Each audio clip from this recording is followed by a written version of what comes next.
A.P.J Abdul Kalam, Wings of Fire, an autobiography.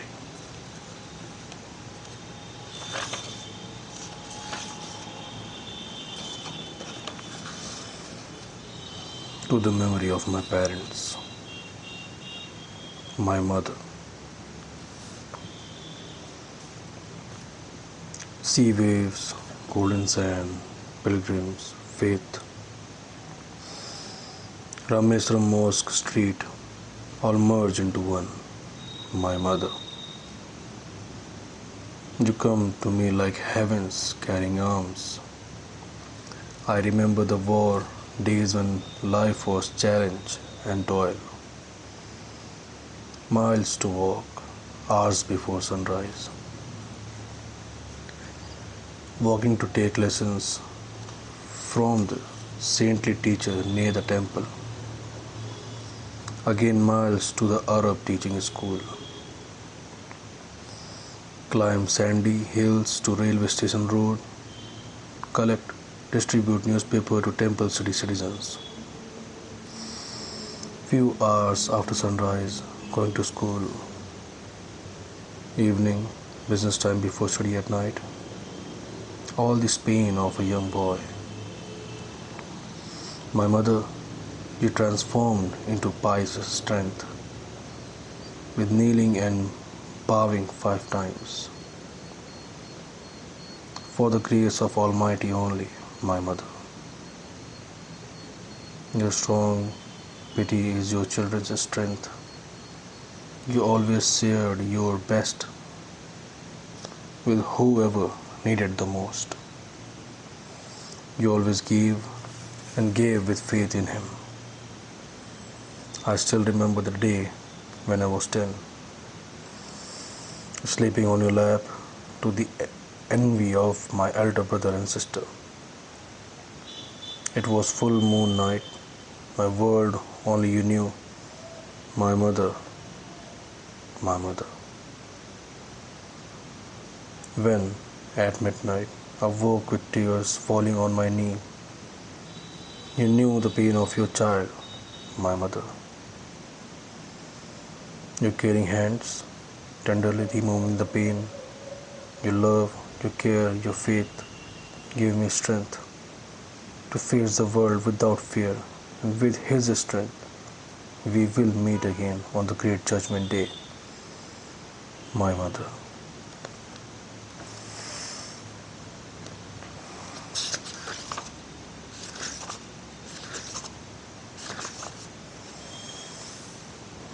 Orientation, 1931 to 1963.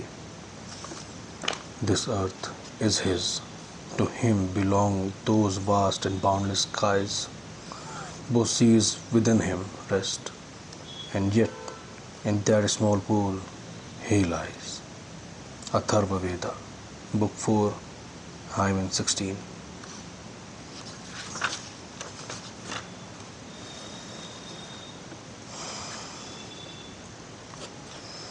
I was born into a middle class family, Tamil family, in the island town of Rameswaram, in the erstwhile Madras state.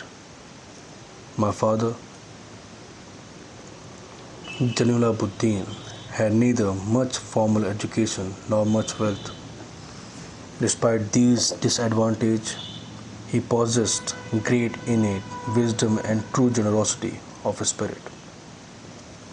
He had an ideal helpmate in my mother, Asiyama. I do not recall the exact number of people she fed every day, but I am quite certain that far more outsiders ate with us than all the members of our own family put together. My parents were widely regarded as an ideal couple. My mother's lineage was the more distinguished, one of her forebears having been bestowed the title of Bahadur by the British. I was one of many children, a short boy with rather undistinguished looks, born to tall and handsome parents. We lived in our ancestral house, which was built in the middle of the 19th century. It was a fairly large pucca house, made of limestone and bricks, on the Mosque Street in Rameswaram. My austere father used to avoid all inessential comfort and luxuries. However,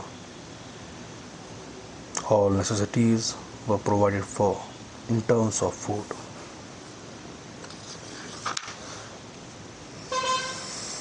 Medicine or clothes.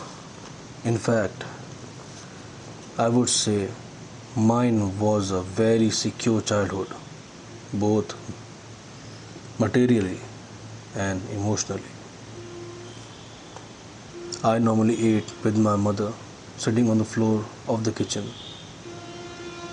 She would place a banana leaf before me, on which she then labeled rice and aromatic sambar, a variety of sharp homemade pickles, and a dollop of fresh coconut chutney. The famous Shiva temple, which made Rameswaram so sacred to the pilgrims, was about a 10-minute walk from our house. Our locality was predominantly Muslim, but there were quite a few Hindu families too, living amicably with their Muslim neighbors. There was a very old mosque in our locality where my father would take me for evening prayers. I had not the faintest idea of the meaning of Arabic prayers chanted, but I was totally convinced that they reached God. When my father came out of the mosque after the prayer, people of different religion would be sitting outside waiting for him. Many of them offered bowls of water to my father, who would dip his finger in them and say a prayer. This water was then carried home for individuals or invalids. I also remember people visiting our home to offer thanks after being cured. My father always smiled and asked them to thank Allah, the benevolent and merciful. The high priest of Rameswaram temple, Pakshi Lakshmana Sastri, was a very close friend of my father's. One of the most vivid memories of my early childhood is one of the two men, each in his traditional attire, discussing spiritual matters when I was old enough to ask questions. I asked my father about the relevance of prayer. My father told me there was nothing mysterious about prayer. Rather, prayer made possible a communion of the spirit between people.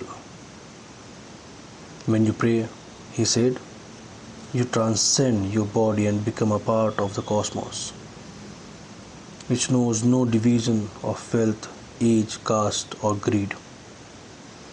My father could convey complex spiritual concepts in very simple down-to-earth Tamil. He once told me, in his own time, in his own place, in what he really is, and in the stage he has reached, good or bad, every human being is a specific element within the whole of the manifest divine being. So why be afraid of difficulties, suffering and problems? When troubles come, try to understand the relevance of your suffering. Adversity always presents opportunities for introspections.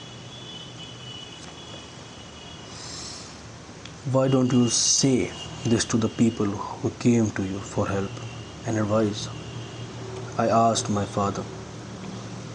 He put his hands on my shoulder and looked straight into my eyes. For quite some time he said nothing, as if he was judging my capacity to comprehend his words. Then he answered in a low, deep voice.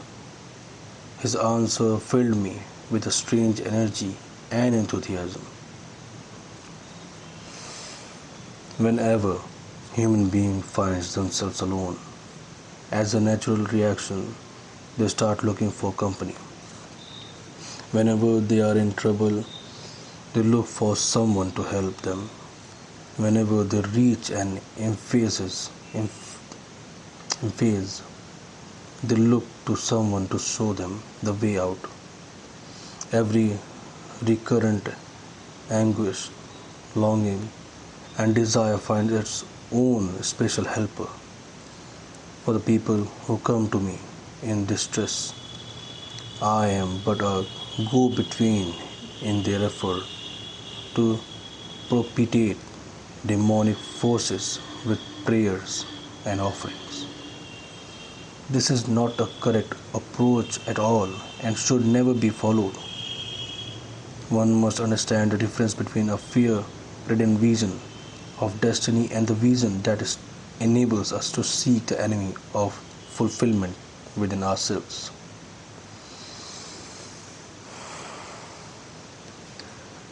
I remember my father starting his day at 4 a.m. by reading the namaz before dawn.